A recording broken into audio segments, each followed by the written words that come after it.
Amna says, when should the person who's given qurbani mention his name and the name he wants to include in his sacrifice? Is it at the time of buying the animal or when actually slaughtering it?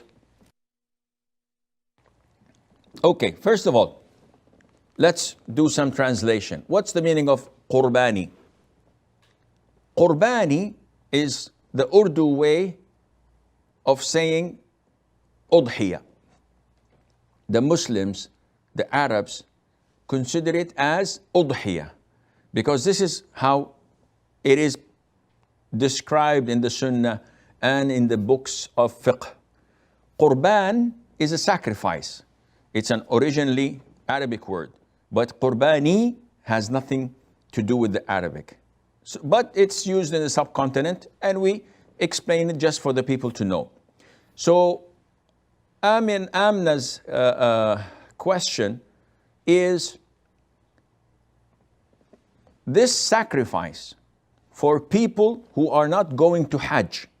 So the Muslims are divided into two types. Pilgrims who are going for Hajj and non-pilgrims who are the vast majority of the Muslims.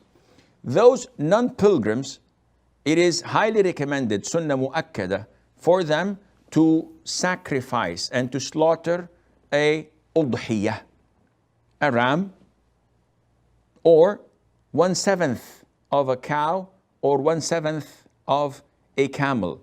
So 7 can share in a cow, 7 people can share in a camel, and 1 person can sacrifice 1 sheep, 1 goat, 1 ram.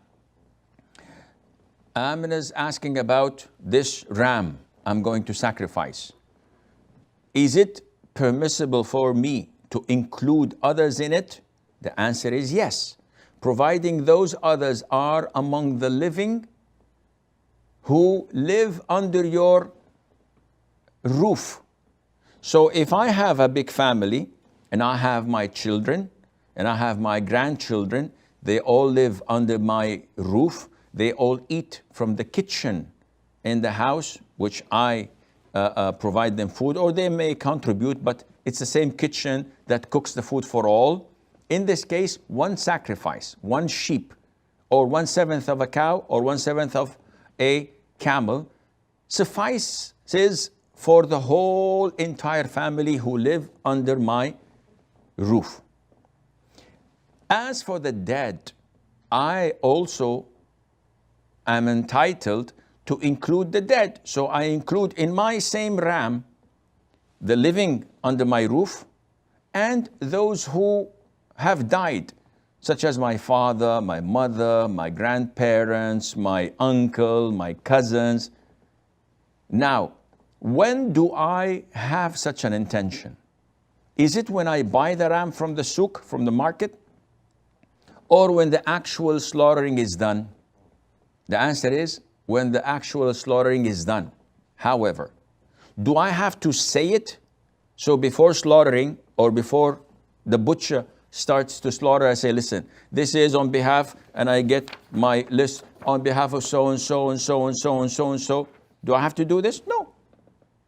Is it a sunnah? Some scholars say yes, because the Prophet used to say, this is on behalf of my family and the ummah of Muhammad.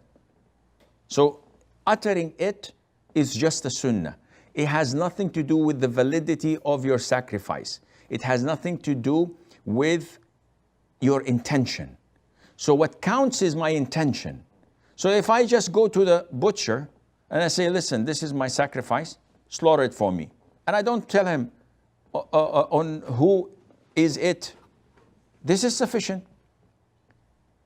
I don't tell him on who it is. This is sufficient. All what I need to know is that I personally know who is it intended for. And this would suffice, inshallah. I'd like to add, if I may, there are no callers, so I can afford that. A lot of the brothers and sisters in the subcontinent take it religiously upon themselves that slaughtering a qurbani or the udhiyah is mandatory upon each individual. So you see a household with 10 people living under the same roof, under their father's roof, and they insist on slaughtering 10 sheep every single year. And this adds a lot of burden upon them financially. And it is not part of the sunnah. The sunnah is to slaughter one. This is sufficient and does the job. Now, if you're a millionaire, or if you are well off and you'd like to slaughter more, this is okay. No problem. But to believe that it is an obligation upon Aisha and Fatima and Khadija and Asma and about Muhammad and Abdullah, all the offsprings and the siblings living in the same house, no, this is not mandatory. And there is no such thing as a sin if none of them slaughters except the father of the house. There's no sin at all. There is not even going against the sunnah. It's totally legit. So people could utilize the money elsewhere.